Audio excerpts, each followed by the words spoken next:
I've studied global South and South-South cooperation in many ways. But I think what is China's role at the moment when you talk about the global South and developing countries, it serves like an inspiration to developing countries, to the least developed countries. Why?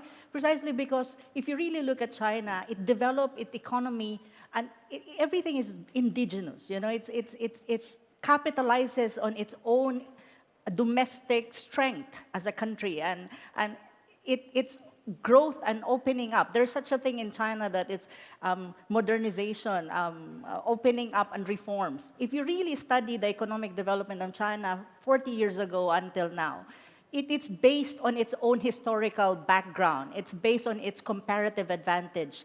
And it is based on the resilience and the hard working of the Chinese people.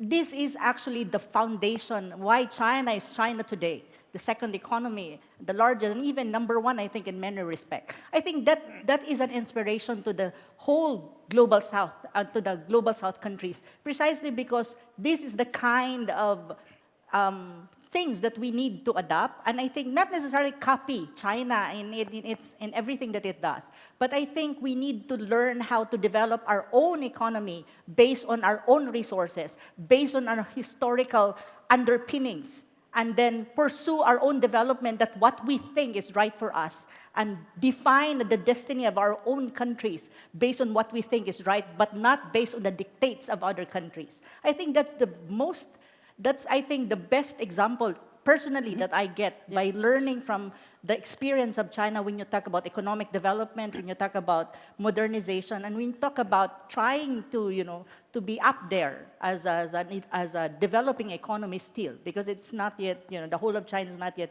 fully developed. Okay. It has its own challenges. I think that is a very good example of a global South country.